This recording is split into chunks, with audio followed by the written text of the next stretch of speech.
പതിയെ നടന്നത് തണലായി ദേവന്റെ അരികിലെന്നും കൊഞ്ചിക്കുഴഞ്ഞവൾ കുണുങ്ങി നിന്നു. പാടവരം പിന്നറ്റത്ത് തമ്പ്രാൻ ചിരിയോടെ കളിയായി അടുത്തു വന്നു. ചിരുത പെണ്ണിനെ നോക്കി നിന്നു. ആ അഴകിൽ തമ്പ്രാൻ മയങ്ങി നിന്നു.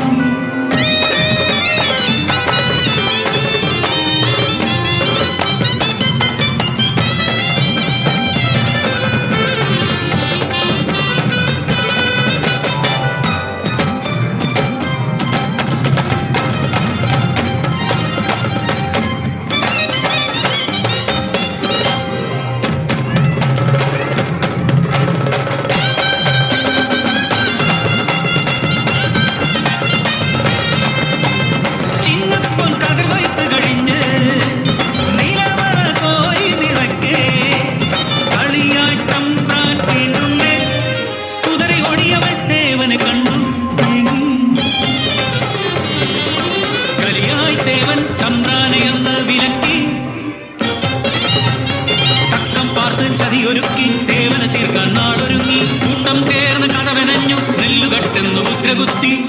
നാട്ടുകൂട്ടം ചേർന്ന് ദേവനെ ആറ്റിൽ മുക്കി താഴ്ത്തി. ഇതു കേട്ട ചിരുത നെഞ്ചു പൊട്ടി തേങ്ങി. ദൈവഹിതമോ നീച ചിന്തയോ ഒളികണ്ണ തമ്പ്രാനെ വിളിച്ചു. അവൾ പകയോടെ ചിരിതൂകി നിന്നു.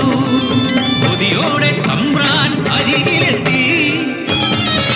കയ്യിൽ കരുതിയ അരിവാളുമായി തമ്പ്രാനെ ആഞ്ഞുവെട്ടി. പിടയുന്ന തമ്പ്രാനെ മതിമറന്നവൾ പകയോടെ നോക്കി നിന്നു. പ്രതികാരം തീർത്തവൾ പടിയിറങ്ങി. തമ്പ്രാന്റെ കൂട്ടാളർ തേടിയലഞ്ഞു.